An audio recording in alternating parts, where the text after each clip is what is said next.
মনসা পূজার মাঠের কথা এই অঞ্চলের সবাই জানে, কিন্তু এই মাঠে কয়েকদিন ধরে এমন একটা ব্যাপার হয়ে চলেছে যার কথা এই গ্রামের কেউ কেন মাঠের আশেপাশে থাকা কয়েকটা বাড়ির লোকেরাও ভালোভাবে জানে না। রাতের বেলা এই মাঠের পাশে যদি কেউ এসে পড়ে তাহলে তার চোখে পড়ে একটা বাচ্চা ছেলে অন্ধকারে মাঠের মধ্যে এদিকে ওদিকে হেঁটে বেড়াচ্ছে। কিন্তু গভীর অন্ধকার রাতে কোনো বাড়ির ছেলে এমন মাঠে এসে পড়বে সেটা তারা যেন বুঝতেই পারে না। ঠিক এই মুহূর্তে আকাশের অল্প চাঁদের আলোয় যেটুকু দেখা যায় তাতে দেখা যায় একটা বছর 13 ছেলে হেঁটে চলেছে মাঠের এক প্রান্ত থেকে অন্য প্রান্তের দিকে। মাঝে মাঝে থমকে দাঁড়িয়ে মাটির দিকে কি যেন দেখার চেষ্টা করছে। এই রাতের অন্ধকারের চেয়ে আরও কালো নিকোষ যেন তার গায়ের রং। তার দুটো হাত মাঝে মাঝে থরথর করে কেঁপে ওঠে। সেই দুটো হাত কোনো রকমে মুখের কাছে এনে সে ভালো করে দেখার চেষ্টা করে, কিন্তু কিছু একটা দেখতে না পেয়ে যেন প্রবল আক্রোশে চিৎকার জুড়ে দেয়।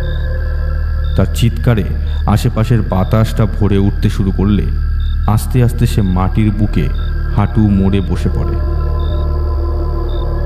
দুটো হাত দিয়ে মাটির তলায় প্রবল আক্রোশে ঘুরতে থাকে, কিন্তু মাটি যতই ঘুরতে থাকে ততই তার রাগ যেন বেড়ে উঠতে থাকে। এক সময় প্রবল আক্রোশের গর্জন একটা অদ্ভুত হাসিতে পরিণত হয়। আধো অন্ধকারের মধ্যেও তার দুপাটি দাঁত যেন চকচক করে উঠতে থাকে। তার চোখের দুপাশে এসে জমা হয়েছে রাজ্যের কাদামাটি, আর সেই কাদামাটির ফাঁক দিয়ে দুটো উজ্জ্বল লাল রঙের চোখ যেন এদিক ওদিক নড়তে থাকে। এই গ্রামেরই সদাশিব শ্মশানের কাছে গিয়েছিল। শ্মশানের কাছেই তার কাজ। শ্মশানের এক প্রান্তে যে দেশে মদের একটা ভাটিখানা চলে তা সদাশিবের হাত ধরেই বড় হয়ে উঠেছে। শ্মশান যাত্রীরা যারা এসে বিশ্রাম করে শ্মশানের এক পাশে তাদের 2-1 পাত্র মদ না হলে চলে না।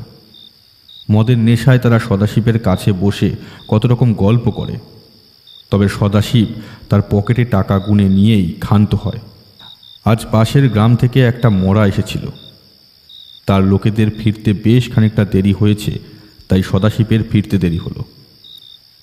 মনসা পূজার মাঠের কাছে এসে সদাশিবের মনে হলো এত রাত হবে যদি সে জানত তাহলে নিশ্চয়ই লণ্ঠনটা নিয়ে আসতো।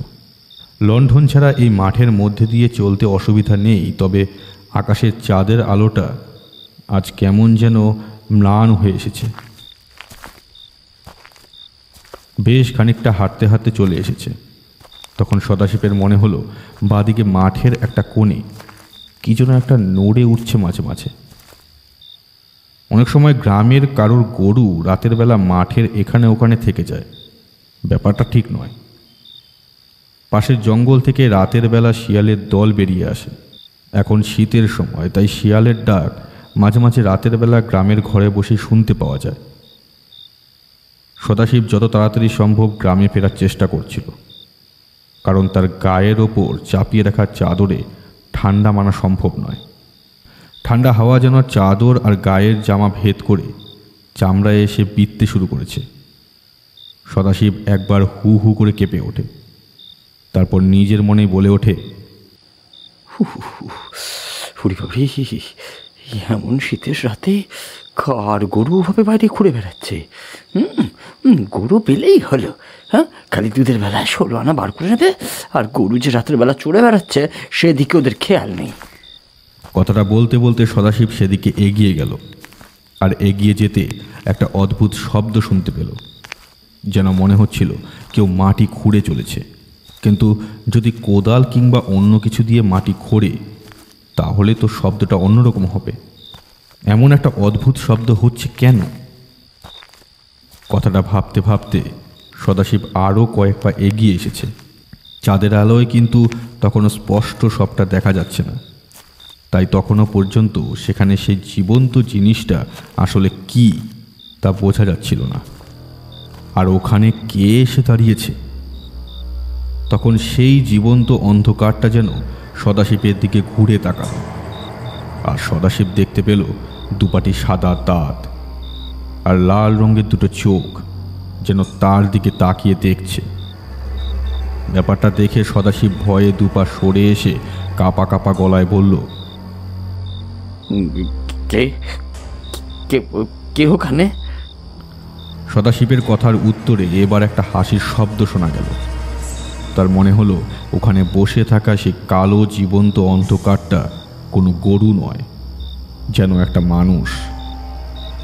আর সদাশিবকে সেখানে আসতে দেখে সে ওভাবে হেসে উঠেছে। কিন্তু এত রাতে ওখানে একটা মানুষ বসে থাকবে কেন?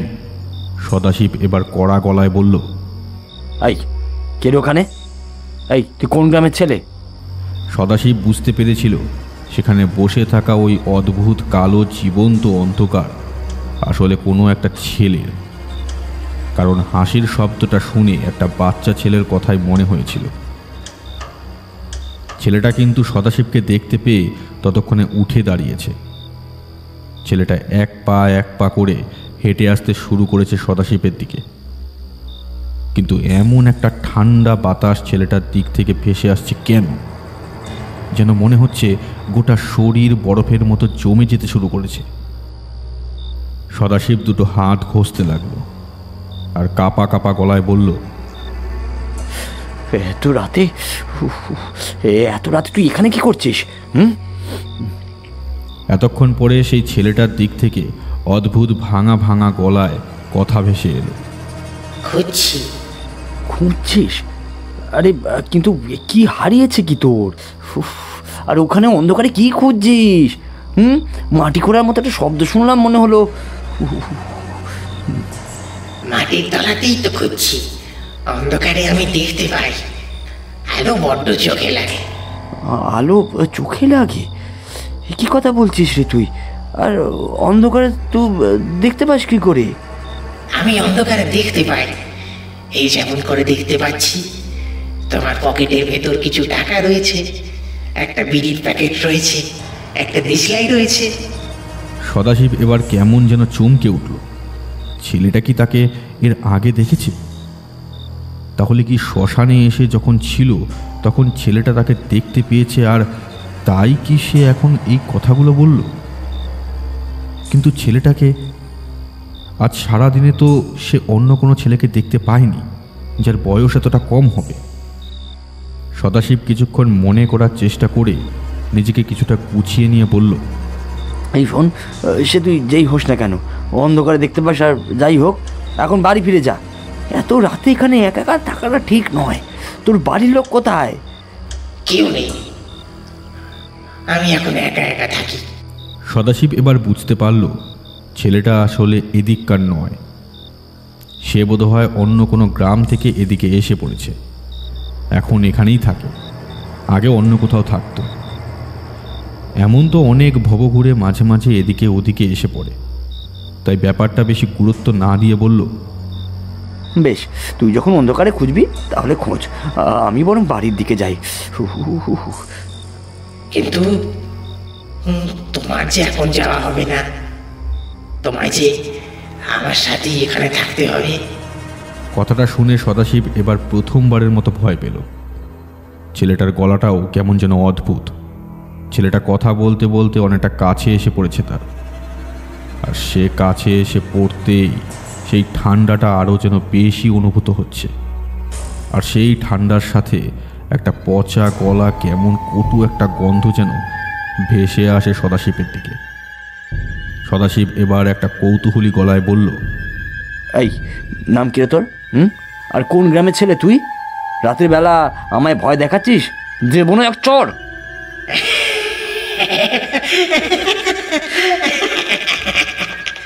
কথাটা শুনে সেই ছেলেটা হেসে উঠল।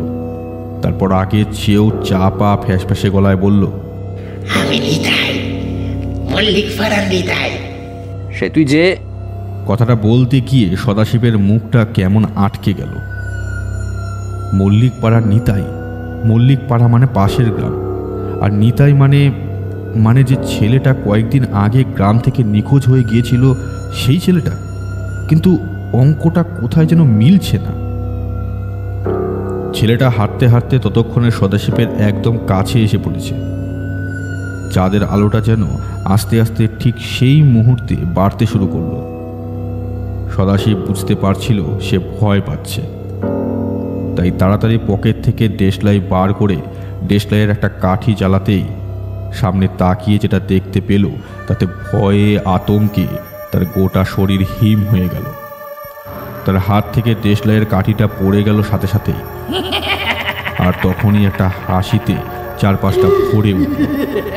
দেশলাইয়ের কাঠি জেলে মুহূর্তের মধ্যে সদাশিব দেখতে পেয়েছিল সামনে যে ছেলেটা দাঁড়িয়ে আছে তার বয়স 12 কি 13-র বেশি হবে না, কিন্তু তার দুটো চোখ লাল, মণিহীন, তার মুখের পাশ থেকে কাদামাটি যেন বেয়ে বেয়ে পড়ছে, তার দুপাটি দাঁত যেন মুখ থেকে বাইরে বেরিয়ে আসতে চাইছে, মাথার কাছটা এক পাশে কেমন যেন থেতলে গেছে, আর সেখান থেকে রক্ত গড়িয়ে গড়িয়ে নিচে পড়ছে। তবে এর চেয়েও বীভৎস ছিল সেই ছেলেটার হাসি, আর তার দুটো হাত ততক্ষণে ওপরের দিকে উঠে আসতে শুরু করেছে। সদাশিব পেছনের দিকে দৌড়তে গেল, কিন্তু তার আগেই তার মনে হলো তার দুটো পা কেমন যেন মাটির ভেতর গেঁথে যেতে শুরু করেছে। অনেক চেষ্টা করে ছুটতে যাওয়ায় সদাশিব মাটির ওপর উল্টে পড়ে গেল। ছেলেটা তখন হাঁটতে হাঁটতে একদম তার মাথার কাছে এসে পড়েছে। আগের মতোই কাপা হাসি মাখা গলায় ছেলেটা বলল, অনেক দিন ধরে আমি এখানে খুঁজে চলেছি, এখনো খুঁজছি, আর তুইও আমার সাথে থাকবি, তুইও আমার সাথে খুঁজবি। সদাশিবের কানে যেন তালা ধরতে শুরু করলো। সদাশিব প্রবলভাবে চিৎকার করে বলতে লাগলো, বাঁচাও বাঁচাও, কে কোথায় আছো, বাঁচাও, ভূত ভূত ভূত, নিতাইয়ের ভূত। কিন্তু সদাশিবের চিৎকার সেই প্রবল হাসির শব্দে চাপা পড়ে যেতে শুরু করেছিল। আকাশের চাঁদটা যেন প্রবল ভয়ে আবার মেঘের ফাঁকে লুকিয়ে পড়ল। ঠান্ডা হাওয়াটা বাড়তে বাড়তে একসময় সদাশিবের গা শোয়া হয়ে গেল। সদাশিব বুঝতে পারল দুটো শক্ত লোহার মতো হাত তার মাথাটা চেপে ধরতে শুরু করেছে মাটির সাথে। সদাশিবের প্রবল চিৎকার আর দুটো হাতের বাধা দেওয়ার প্রচেষ্টাকে উপেক্ষা করে সেই একটা সরু লিকলিকে হাত সদাশিবের মাথাটা চেপে দিল মাটির মধ্যে। প্রবল কষ্ট আর নিঃশ্বাস নিতে না পারায় একটা দম বন্ধ করা অস্বস্তিকর ব্যথায় সদাশিবের প্রাণবায়ু বেরিয়ে গেল।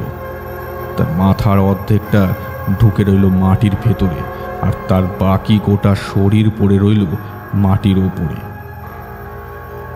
মনসা পূজার মাঠের আশপাশটা হঠাৎ করেই ভরে গেল একটা প্রবল শূন্যতায়, যেন মনে হলো এখানে কিছুই হয়নি। শুধু অন্ধকারের মধ্যে অন্ধকারের চেয়েও কালো একটা বাচ্চা ছেলে মাঠের এখানে ওখানে মাটি খুঁড়তে লাগলো, আর মাঝে মাঝে তার মুখ থেকে প্রবল আক্রোশের একটা শব্দ বাইরে বেরিয়ে আসছিল। কোথায় গেল, কোথায় গেল, এক্ষুনি দেখানো ছিল, কোথায় গেল, কোথায় গেল?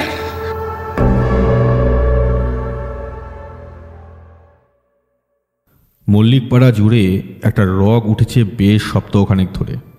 এই মল্লিকপাড়ার নিতাই নাকি কোথায় হারিয়ে গেছে। বিকেলের দিকে সে খেলতে গিয়েছিল কাছের মাঠে, তারপর থেকেই তাকে আর খুঁজে পাওয়া যাচ্ছে না। এই নিয়ে বেশ কয়েকদিন ধরে মল্লিকপাড়া এবং আশপাশের গ্রামে খোঁজাখুঁজি চললেও নিতাইয়ের কিন্তু কোনো খবর পাওয়া গেল না। তার বদলে দু একজন জানালো নিতাইকে নাকি একটা লোকের সাথে অনেকেই মল্লিকপাড়ার মাঠ পেরিয়ে যেতে দেখেছে মনসা পূজার মাঠের দিকে। যদিও কথাটা গুজব নাকি সত্যি তা কেউ বুঝতে পারল না। তবে কয়েকদিন খোঁজাখুঁজির পর একদিন বিকেলের দিকে নিজের বাড়ির দাওয়ার কাছে বসে নিতাইয়ের মা দুর্গা কাঁদতে কাঁদতে বলল, আমার ছেলেটাকে যে নিয়ে গেছে তার কখনো ভালো হবে না, ওলা ওটাই মরবে, সবগুলো ওলা ওটাই মরবে। আর যদি আমার ছেলের কিছু হয় তাহলে তাহলে ও কাউকে ছাড়বে না, কাউকে না। নিতাইয়ের বাবা খোঁজাখুঁজি করলেও সে বড় ক্লান্ত নিস্তব্ধ হয়ে দাওয়ার এক পাশে বসেছিল। তার দিকে তাকিয়ে দুর্গা এবার খেকিয়ে উঠল, ছেলেটা আমার এতদিন ধরে বাড়িতে নেই আর তুমি চুপ করে বসে আছো, ছেলেটাকে খোঁজার চেষ্টা করছো না কেন?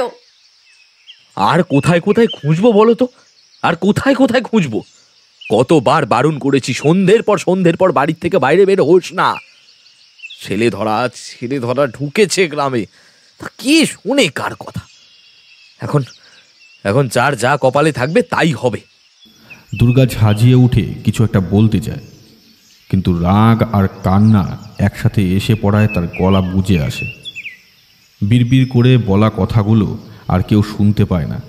তবে গদাই বারবার হা হুতাশ করলেও বুঝতে পারছিল এই গ্রামে ছেলে ধরার বাড়াবাড়ি যে হয়েছিল, তাদের মধ্যে কি কেউ নিতাইকে তুলে নিয়ে গেছে? এমনটা বসে বসে ভাবছে, এমন সময় গায়ের নিত্যানন্দ বাড়ির কাছ দিয়ে যাওয়ার সময় উঁকি দিয়ে বলল, গদাই, গদাই, খবর শুনেছিস? এই মনসাবতার মাঠে নাকি কাল রাতে একজন মরেছে। কথাটা শুনে দুর্গা আর গদাইয়ের বুকের ভেতরটা কেমন থক করে ওঠে। তাহলে কি তাদের ছেলে নিতাই? নিতাইয়ের কোনো খবর পেলি নিত্যানন্দ? নিত্যানন্দ মাথা চুলকায়, তারপর আমতা আমতা করে বলে, খবর তো সব দিকেই পাঠিয়েছি গদাই। এখন ভগবানকে ডাকা ছাড়া আর কোনো পথই নেই। মনে নেই মাত্র কয়েক মাস আগে গ্রাম থেকে দুটো ছেলে উধাও হয়ে গেল, তারা তো আর ফিরে এলো না। আমি ভাবছি যদি ছেলে ধরাতে নিতাইকে তুলে নিয়ে যায়। ওই ছেলে ধরার কুষ্ঠ হোক, আর আমাদের দল সবাই মিলে নির্বংশ হোক। আমার নিতাইকে কষ্ট দিয়েছে না, জানি না আমার ছেলেটা বেঁচে আছে নাকি। দুর্গা, ওইসব কথা বলো না।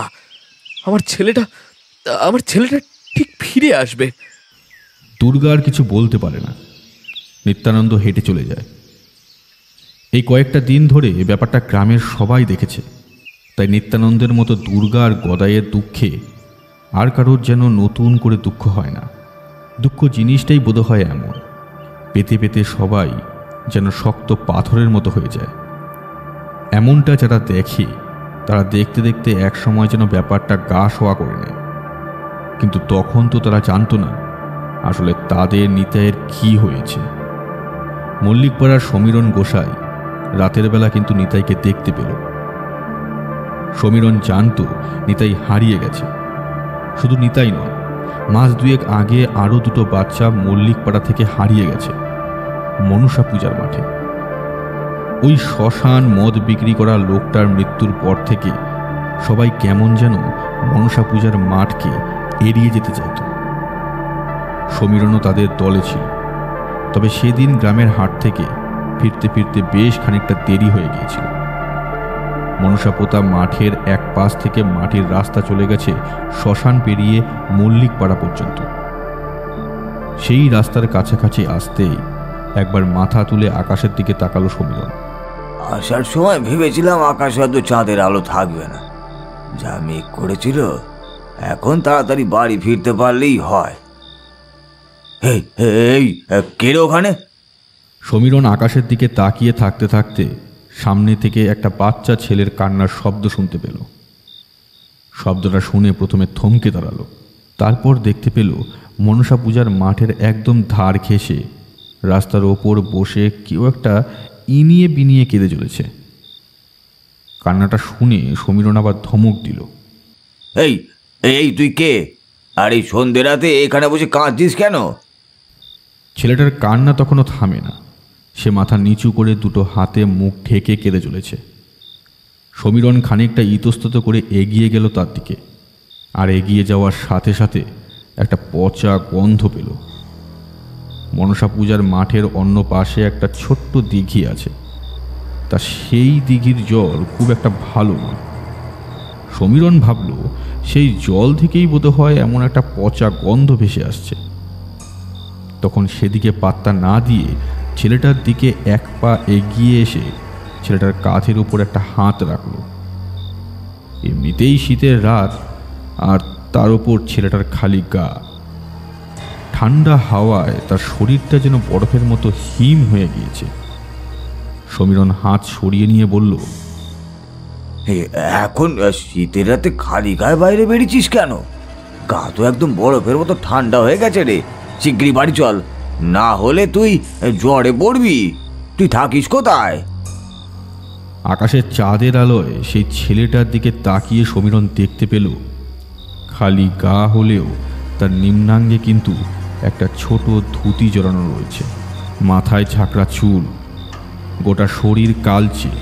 সে তখনও দুটো হাত সামনে রেখে নিয়ে কাঁদছে। সমীরণ আর স্থির হয়ে দাঁড়িয়ে থাকতে পারল না। ছেলেটার কাঁধ ধরে পেছনের দিকে একটা হ্যাচকা টান দিল। এ কি, এ নিতাই তুই এখানে? তোর মা বাবা কাঁদতে কাঁদতে শেষ হয়ে যাচ্ছে, আর তুই এখানে কি করছিস? তুই গিয়েছিলিস কোথায়? নিতাই মুখ তুলে তাকালো। তার দুটো উজ্জ্বল চোখ থেকে জলের ধারা বয়ে নামছে গালের কাছে। সমীরণ তাকে ধমক দিয়ে বলল, সত্যি করে বল, মা বাবার উপর রাগ করে বাড়ি থেকে পালিয়েছিলি, তাই তো? না না, আমি বাড়ি থেকে পালাইনি। ওই লোকটা আমায় এখানে ধরে এনেছিল। সমীরণ এবার অবাক হলো। ততক্ষণে সে নিতাইয়ের পাশে মাটির ওপর উবু হয়ে বসেছে, দুটো হাত নিতাইয়ের কাঁধের ওপর রেখেছে। নিতাইকে সে ল্যাংটো বয়স থেকে দেখছে, তাই নিতাইকে খুঁজে পেয়ে সমীরণ মনে মনে খানিকটা খুশি হয়ে বলল, সে যাই হোক, এখন তোকে খুঁজে পাওয়া গেছে, এটাই অনেক। আর এখানে শুধু শুধু বসে থাকতে হবে না, চল, মা বাবার কি অবস্থা হয়েছে তা তুই দেখলেই বুঝতে পারবি। নিতাইয়ের একটা হাত ধরে সমীরণ উঠে দাঁড়াতে গেল, কিন্তু নিতাই আগের মতোই বসে আছে। তাই দেখে সমীরণ আবার বলল, কি হলো, বাড়িতে চল। এমন খালি গায়ে ঠান্ডার মধ্যে এখানে বসে আছিস কেন? রাতের অন্ধকারে ভয় পাচ্ছিস বুঝি? চল, আমি আছি তোর সাথে। খুঁজে পাচ্ছি না তো। সমীরণের এবার আরও অবাক হওয়ার পালা শুরু হলো। সে অবাক হয়ে বলল, সে কি খুঁজে পাচ্ছিস না? ওই যে সেদিন ওই লোকটা আমাকে এই মনসা পুজোর মাঠের কাছে নিয়ে এলো, জঙ্গলের কাছে হাত পা বেঁধে লুকিয়ে রাখলো। তারপর যে কি হলো আর খুঁজে পাচ্ছি না আমি। সমীরণের মনে হলো প্রবল ঠান্ডা আর বোধহয় প্রচণ্ড ভয়ে নিতাই এসব ভুল কথা বলছে। তাই দুটো হাত দিয়ে নিতাইয়ের কাঁধ চেপে ধরে মাটি থেকে তাকে তুলতে গেল। কিন্তু অবাক কাণ্ড, প্রবল জোরে তাকে তোলার চেষ্টা করার পরেও এক চুল নাড়াতে পারল না তাকে। সমীরণ এবার অবাক গলায় বলল, হ্যাঁ রে নিতাই, তুই হঠাৎ এত ভারী হয়ে গেলি কি করে? আর সত্যি করে বল তো, তুই কি খুঁজছিস, কি খুঁজে পাচ্ছিস না? এখানে এই মনসা পুজোর মাঠে অন্ধকারে খোঁজার মতো কি আছে বল দেখিনি? আছে আমার শরীরটা ওই। কথাটা বলতে বলতে নিতাই কেমন যেন চুপ করে গেল। মাথাটা নিচু করে দুটো হাঁটুর ফাঁকে নিচের দিকে তাকিয়ে সমীরণ এবার কেমন যেন ভয় পেতে শুরু করেছে। এ কি বলছে নিতাই? এত টানা সত্ত্বেও নিতাইয়ের ওইটুকু শরীর সে মাটি থেকে তুলতে পারল না। তাছাড়া নিতাইয়ের গলার স্বর আস্তে আস্তে কেমন যেন অদ্ভুত হয়ে আসছে। নিতাইয়ের পাশে এসে দাঁড়াবার পরই ঠান্ডাটা যেন বেড়ে উঠেছে। সব কিছু সমীরণের মাথার মধ্যে একসাথে ঘুরতে লাগলো। আর তার সাথে হঠাৎ করে একটা কথা মনে পড়ে গেল। মল্লিক পাড়ার অনেকেই, এমনকি মনসা পূজার অনেকেই বলেছে রাতের বেলা মনসা পোতার মাঠে কাকে যেন ঘুরে বেড়াতে দেখা যায়। অন্ধকারে তেমন ভালোভাবে বোঝা না গেলেও মাঝে মাঝে হাসি আর কান্নার শব্দ শোনা যায়। গ্রামের লোকেরা ভয়ে মনসা পূজার মাঠ এড়িয়ে চলতে চায়। তাহলে এই মনসা পূজার মাঠে এত রাতে নিতাই এলো কি করে? কথাটা মনে হবার সাথে সাথেই সমীরণ বুঝতে পারে একটা ব্যাপার, কিন্তু তার চোখের সামনেটা কেমন যেন অন্ধকার হয়ে এলো। আর তারপরে আবার সবটা আগের মতো, কিন্তু বাতাসে কি যেন একটা পরিবর্তন হয়ে গেছে। চারপাশটা আস্তে আস্তে ভারী হয়ে আসতে শুরু করেছে। সেই পচা গন্ধটা যেন বাড়তে শুরু করেছে। সামনের দিকে তাকিয়ে সমীরণ দেখতে পেল তার সামনে বসে থাকা নিতাই আর সামনে নেই। তার বুকের ভেতরটা কেমন যেন কেঁপে উঠল। এদিকে ওদিকে তাকিয়ে নিতাইকে কোথাও দেখতে পেল না সে। সমীরণ এবার ভয়ার্ত গলায় বলে উঠল, নিতাই, কোথায় গেলি তুই নিতাই? সমীরণের কথার উত্তরটা ভেসে এলো ঠিক তার পেছন থেকে। সমীরণ উবু হয়ে মাটির কাছে বসেছিল। তার মনে হলো ঠিক তার ঘাড়ের কাছটায় একটা হাত এসে পড়েছে, ঠান্ডা বরফের মতো একটা হাত, আর ঘাড়ের কাছটা আলতো করে ছুঁয়ে যাচ্ছে যেন। আর পেছন থেকে নিতাইয়ের মতো গলায় গম্ভীর খ্যানখ্যানেভাবে কেউ বলল, আমায় নিয়ে যাবে না, মল্লিক পাড়ায় নিয়ে যাবে না, নিয়ে চলো, আমায় নিয়ে চলো। কথাটা বলার সাথে সাথেই সমীরণ বুঝতে পারল দুটো হাত দিয়ে তার ঘাড় চেপে ধরে কেউ যেন তার ছোট্ট শরীরটা তার পিঠের ওপর চাপিয়ে দিয়েছে। একটা প্রবল ভয়ে আর ঠান্ডা হিম শীতল ভাব তার গলা থেকে কোমর পর্যন্ত আঁকড়ে ধরল। সমীরণ কাঁপা কাঁপা গলায় কোনো মতে বলল, আমায় ছেড়ে দে, আমায় ছেড়ে দে। কে তুই? তুই তুই তুই কে? তুই নিতাই হতে পারিস না, তুই নিতাই হতে পারিস না।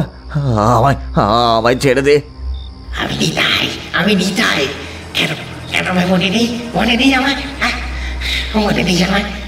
আমি নিতাই, আমি নিতাই। একবার একবার পেছনের দিকে তাকিয়ে দেখো, একবার পেছনের দিকে তাকিয়ে দেখো না। সমীরণের পেছনে তাকাবার কোনো ইচ্ছা ছিল না, কিন্তু সে বুঝতে পারল কোনো একটা অদ্ভুত আকর্ষণ তাকে আস্তে আস্তে পেছনের দিকে তাকাতে বাধ্য করছে। পেছনের দিকে তাকাতেই সমীরণ বুঝতে পারল তার ঠিক মুখের কাছে একটা ভয়ঙ্কর মুখ। দুটো লাল চোখের কোঠরের ভেতর থেকে আগুনের হলকা বাইরে বের হয়ে আসছে। মুখের চারপাশটায় কেমন যেন চামড়া মাংস সব উধাও হয়ে গিয়েছে। তবে তার চেয়ে ভয়ানক, মুখটার কাছে মাথার এক পাশটা কেমন যেন থেতলে গিয়েছে, আর সেই থেতলে যাওয়া অংশ থেকে কালচে রক্ত যেন বাইরে বেরিয়ে আসছে, আর বিভৎস একটা পচা গন্ধে ভরে যাচ্ছে চারপাশটা। এই দৃশ্য দেখে সমীরণের কেমন যেন পেটের ভেতরটা কুলিয়ে উঠল। সমীরণ কোনো মতে দুটো হাত মাটিতে রেখে নিজেকে সামনে নিয়ে দুটো হাত দিয়ে চেপে ধরল তার পিঠের ওপর বসে থাকা সেই ভয়ঙ্কর মূর্তির দুটো হাত, কিন্তু নিজের সমস্ত শক্তি দিয়ে তার দুটো হাত ছাড়াতে পারল না সে। পিঠে বসে থাকা সেই মূর্তিটা আবার বলল, নিয়ে চলো না, আমার ওই মাঠের মধ্যে নিয়ে চলো। আমি কিছুতেই খুঁজে পাচ্ছি না, কিছুতেই খুঁজে পাচ্ছি না। আমি খুঁজে পেলেই এখান থেকে চলে যাব। সমীরণের গলা থেকে কোনো শব্দ বেরিয়ে আসতে চাইছিল না, তবুও কোনো রকমে সে বলল, তুই কি খুঁজে পাচ্ছিস না? কি খুঁজে পাচ্ছিস না? আর আর তুই নিতাই যদি হোস, তাহলে তাহলে নিতাইকে এভাবে মারলো কে? সমীরণ তার কথার উত্তর পেল না। তার আগেই ঘাড়ের কাছে চাপটা যেন বাড়তে লাগলো। সমীরণের মনে হতে লাগলো তার ঘাড়ের দুপাশ ফুটো করে যেন কিছু একটা ভেতরে ঢুকে যেতে চাইছে। তাই তাড়াতাড়ি মাটি থেকে সমীরণ কোনো রকম উঠে দাঁড়ালো। চাঁদের আলোয় চারপাশের প্রকৃতি সমীরণের দিকে তাকিয়ে দেখতে পেল তার পিঠের ওপর বসে রয়েছে একটা বছর 12-13 বাচ্চা ছেলে। তবে তার গোটা শরীরটা এখন বড় অদ্ভুত। শরীরের এখান ওখান থেকে বেরিয়ে আসছে মাংস, আর তার গোটা শরীরটা পচে গলে কেমন অদ্ভুত হয়ে গেছে। তার মাথাটা সমীরণের কানের কাছে গিয়ে ফিস ফিস করে বলতে লাগলো, ওইদিকে চলো, ওইদিকে, ওই মনসা পুজোর মাঠের উত্তর দিকে, ওই দিকেই লোকটা আমায় নিয়ে গেছিল। চলো চলো।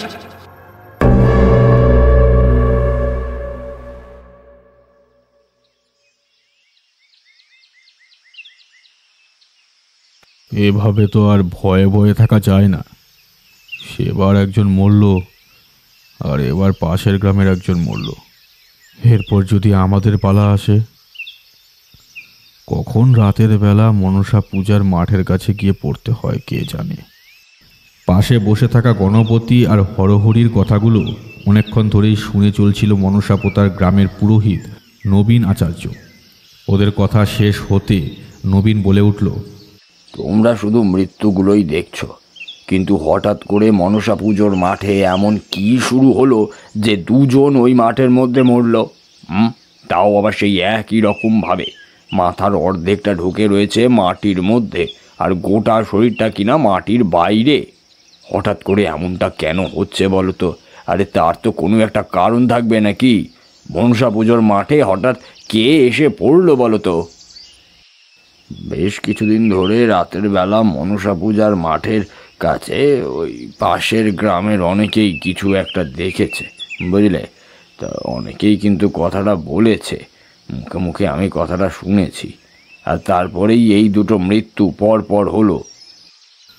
বেশি দেরি করলে এবার আমাদেরও মরতে হবে। এই তো আমি সপ্তাহ দুয়েক আগে ওই শ্মশানের পাশের রাস্তা ধরে হেঁটে আসছিলাম। তা তখন সন্ধে সবে হয়েছে। মনে হলো মাঠের উত্তরের দিক থেকে একটা বাচ্চার কান্নার শব্দ ভেসে আসছে। আমি আর ভয়ে সেখানে দাঁড়াইনি, তাড়াতাড়ি চলে এসেছিলাম। যদি কান্নার শব্দ শুনে মাঠে নেমে যেতাম তাহলে হয়তো আমার মাথাটাও ওই মাটির তলায়।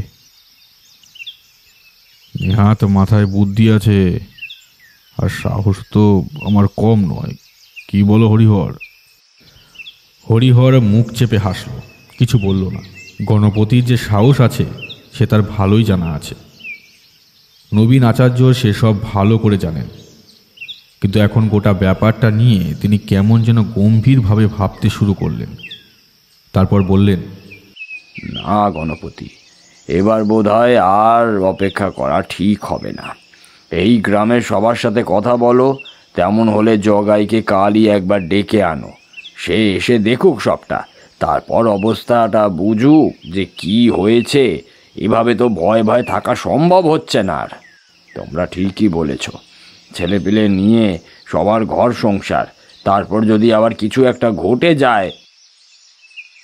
পরদিন সকালে গণপতি, হরিহর আর গ্রামের দু একজন পাশের গ্রাম থেকে জগাই ওঝাকে ডেকে আনলো। জগাই ওঝা গ্রামে পা দেওয়ার সাথে সাথেই কেমন যেন থমকে দাঁড়ালো একবার। তারপর সেই দুটো লাল রক্ত চক্ষু আরও রক্তবর্ণ করে গণপতির দিকে তাকিয়ে বলল, এই গ্রামে পাপ ঢুকেছে রে, এই গ্রামে পাপ ঢুকেছে।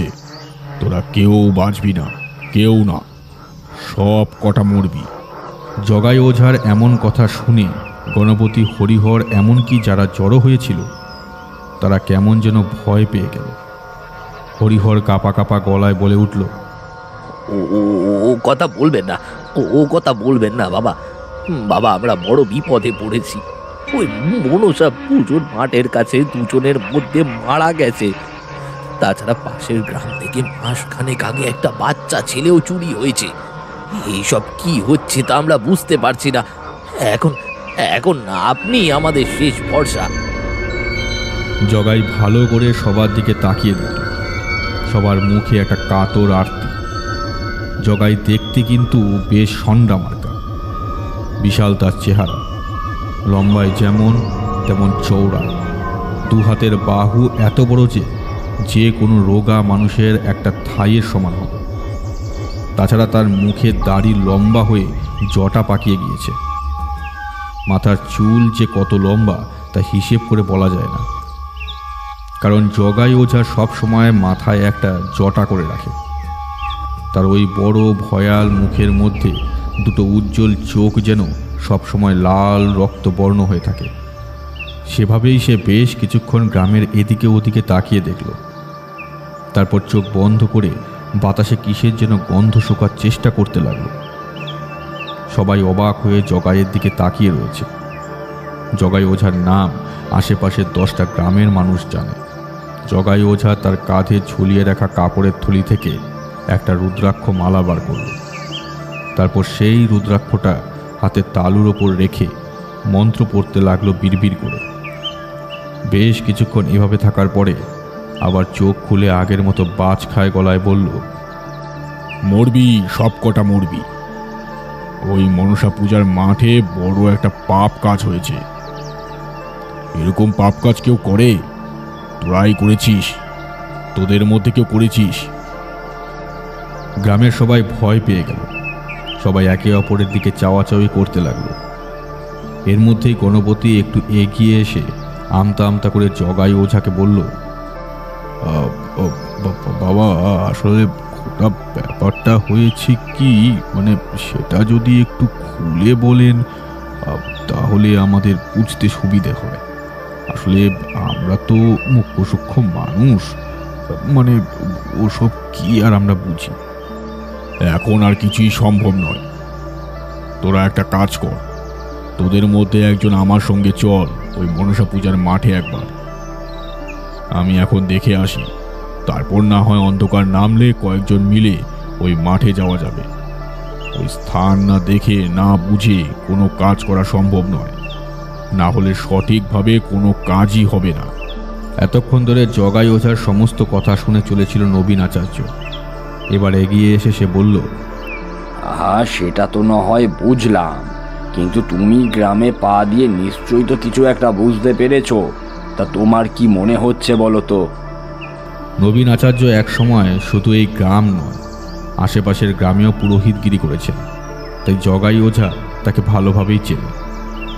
তাই তাকে দেখতে পেয়ে এগিয়ে এসে বলল, আচার্য মশাই, আমার কেমন জানি মনে হচ্ছে এই গ্রামে কিংবা এই মনসা পূজার মাঠে বড় কিছু একটা ঘটেছে, আর সেই কারণে অশুভ শক্তি গ্রামের মানুষদের এভাবে ক্ষতি করছে। কিন্তু গ্রামে কোন অপশক্তির প্রবেশ ঘটেছে তা আমি এখনই বলতে পারছি না। আসলে জগাই গ্রামে তাকে কেউ দেখেনি, ওই মনসা পুজোর মাঠে তাকে অনেকেই দেখেছে, আর তাদের মধ্যে আমাদের গ্রামের একজন আর ওই গ্রামের একজন মরেছে। জগাই ওঝা মাথা নিচু করে কি যেন ভাবল, তারপর নবীন আচার্যকে বলল, আচার্য মশাই, আপনি বরং আমার সঙ্গে চলুন, বাকিরা না হয় বাড়িতে ফিরে যাক। এই সময়ে শুধু শুধু বেশি লোক নিয়ে গিয়ে কোনো লাভ নেই, আর ওনারা দুজন আসুক, তারপর ব্যবস্থা করা যাবে। গ্রামের সবাই জগাই ওঝার কথা শুনল। জগাই, নবীন আচার্য, গণপতি, হরিহর মিলে হাঁটতে হাঁটতে এগিয়ে গেল সেই মনসা পূজার মাঠের দিকে।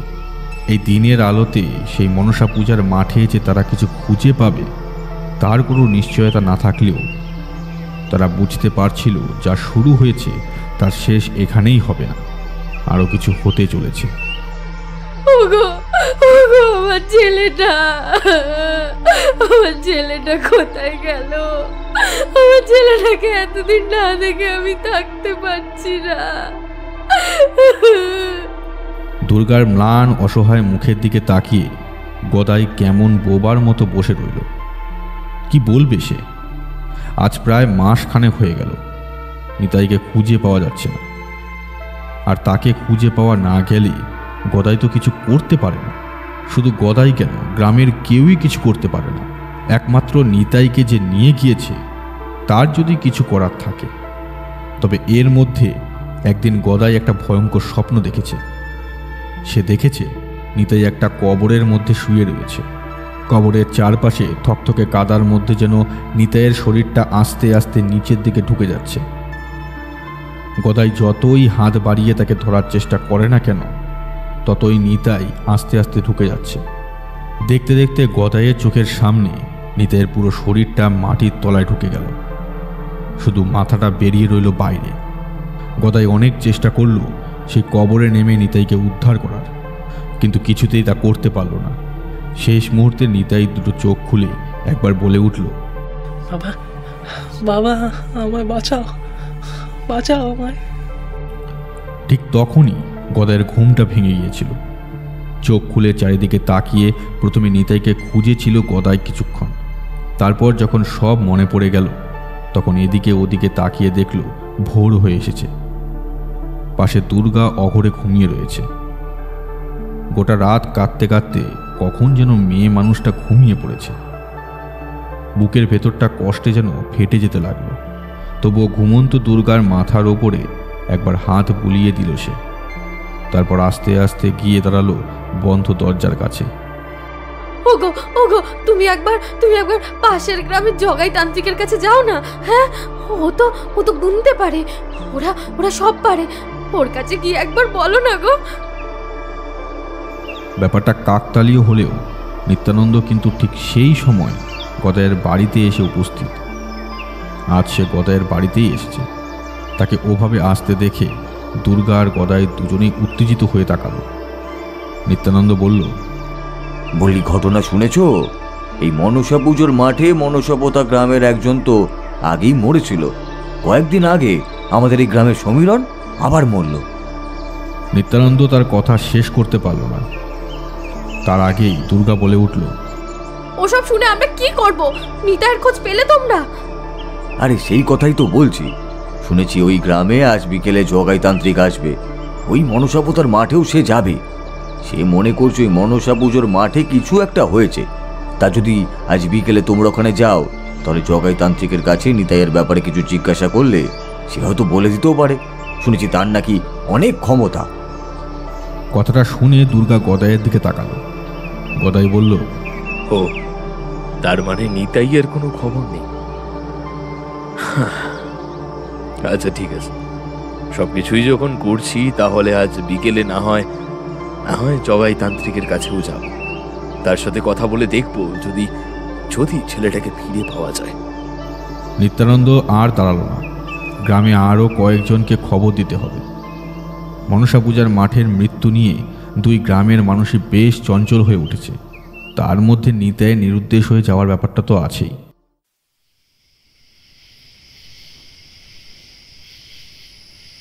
অন্ধকার নেমে আসার একটু পরে মনসা পূজার মাঠে মল্লিকপাড়ার গ্রামের কিছু লোক মিলে এগিয়ে চলল মনসা পূজার মাঠের কাছে।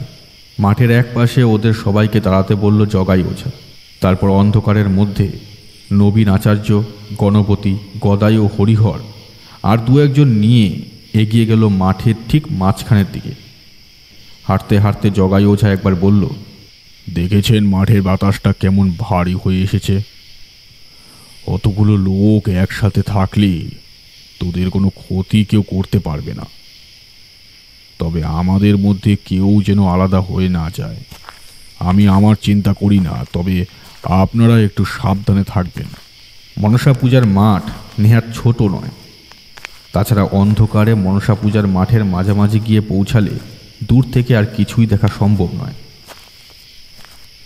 ওরা মাঠের মাঝামাঝি চলে এসেছে। ঠিক তখনই মাঠের উত্তরের দিক থেকে একটা হাসির শব্দ ভেসে এলো। সেই হাসির শব্দটা শুনে জগাই ওঝা, নবীন আচার্য বাদে সকলেই কেমন যেন চমকে উঠল। গদাই বলল, কে কে কে কে হাসে? ওভাবে কে হাসছে? ওটা কি? ওটা কে বসে আছে ওখানে? জগাই ওঝা সামনের দিকে তাকালো। এই মূর্তিটার জন্যই সে অপেক্ষা করছিল। এবার একটা ডেসলের কাঠি দিয়ে মশালটায় আলো জ্বালিয়ে সামনের দিকে দেখা গেল একটা বাচ্চা ছেলে মাটির ওপর বসে রয়েছে। কিন্তু সে ওটা কি করছে? মাটির যেখানে সে বসে রয়েছে সেখানে একটা মানুষ। মানুষটার দুটো পা আর দুটো হাত যেন ছটপট করছে কিছু একটা আঁকড়ে ধরার জন্য। তার মাথাটা ঢুকে রয়েছে মাটির কাছে। ব্যাপারটা দেখে ওরা সকলেই চমকে উঠল। গদাই, হরিহর, গণপতি সকলে ভয়ে ভয়ে পিছিয়ে গিয়ে দাঁড়ালো জগাই ওঝার পেছনে। নবীন আচার্য এসে দাঁড়ালো জগাই ওঝার পাশে। জগাই চিৎকার করে বলল, কে তুই? ওকে ছেড়ে দে, ওকে ছেড়ে দে বলছি। কথাটা শুনে কিন্তু বসে থাকা সেই বাচ্চা ছেলেটা এবার মুখ তুলে তাকালো ওদের দিকে। আর ওরা সকলে অবাক হয়ে দেখল তার দুটো চোখ যেন লাল মণিহীন। তার মুখের মাংস চামড়া উঠে এসেছে। দুপাটি সাদা লম্বাটে দাঁত দেখা যাচ্ছে। মাথার কাছটা থেতলে কালো রক্ত বেরিয়ে আসছে। এমন দৃশ্য দেখে ওরা সকলেই চেঁচামেচি শুরু করে দিল। নবীন আচার্য ধমকে উঠলেন, তা এতই যখন মনে ভয় তাহলে এখানে এসেছিলে কেন? এখন চুপ করে দাঁড়িয়ে থাকো এখানে। জগাই যতক্ষণ রয়েছে তোমাদের কোনো ক্ষতি হবে না। গদাই কিন্তু চিৎকার করেন। সে কেমন অবাক হয়ে সামনের দিকে তাকিয়ে দেখছিল বাচ্চা ছেলেটার গলার দিকে। গলায় ওই কালো রঙের কার রয়েছে, আর সেই কারের মধ্যে ঝুলতে থাকা ওই লাল রঙের একটা পুঁথিটা বাঁধা। গদাই মাটির ওপর ধপ করে পড়ে গেল। সবাই ভাবল গদাই হয়তো ভয়ে অজ্ঞান হয়ে গেছে। কিন্তু তখনই গদাইয়ের দিক থেকে একটা অস্ফুট স্বরে কথা ভেসে এলো, নিতাই, আবার নিতাই, আবার নিতাইয়ের কি হলো? জগাই ওঝা গম্ভীর গলায় বলল, নিতাই, নিতাই, ওকে ছেড়ে দে, ওকে ছেড়ে দে বলছি। সেই ভয়ঙ্কর মূর্তি তখন দুটো হাত দিয়ে মাটিতে বসে থাকা লোকটার মাথাটা চেপে ধরেছে। সেভাবেই জগাইয়ের দিকে তাকিয়ে ক্ষুদ্র গর্জন করে আশপাশটা কাঁপিয়ে তুলল মুহূর্তের মধ্যে। আর গম্ভীর গলায় উত্তর দিল, ছেড়ে দেব কেন? ও আমায় মেরেছে, ও আমায় মেরেছে, আমায় মুলিয়ে পালিয়ে এখানে ডেকে এনে এইখানেই মেরেছে আমাকে। তারপর আমার শরীরটা ওই উত্তরের জঙ্গলের কাছে পুঁতে রেখেছে। আমি এতদিন ধরে শরীরটা খুঁজছিলাম, আর আজ কিন্তু তুই তাহলে বাকি একজনকে মারলি কেন? আর তুই এখানে কেন এসেছিস? আমি আমার শরীরটা খুঁজতে চেয়েছিলাম, ওরা আমায় দেখে ভয় পালাতে গিয়েছিল, তাই আমি ওদের মেরেছি। আমি এখানে নিজের ইচ্ছেতে আসিনি, ওই আমাকে এখানে এনেছিল। ঠিক আছে, ঠিক আছে, কিন্তু তুই ওকে ছেড়ে দে, তুই ওকে ছেড়ে দে। না না না, আমি ওকে ছাড়বো না, আমি ওকে ছাড়বো না, আমি ওকে মারবো, মারবো, আমি ওকে মেরে প্রতিশোধ নেব। ওদের চোখের সামনে মাটির ওপর শুয়ে থাকা লোকটা ছটপট করতে করতে স্থির হয়ে গেল। তারপর সেই বাচ্চা ছেলেটা তার শরীরের উপর থেকে নেমে এসে মশালের আলোর আড়ালে গিয়ে দাঁড়ালো। তারপর বলল, বাবা, বাবা তুমি দুঃখ পেও না, দুঃখ পেও না বাবা। ওই উত্তরের জঙ্গলের কাছে মাটিতে খোঁড়া আছে, ওইখানে আমার শরীরটা আছে। ওটা তুলে নিয়ে গিয়ে তুমি আমায় মুক্তি দাও বাবা, আমায় মুক্তি দাও, আমায় মুক্তি দাও। আমার বড় কষ্ট হচ্ছে বাবা, বড় কষ্ট, বড্ড যন্ত্রণা বাবা, বড্ড যন্ত্রণা।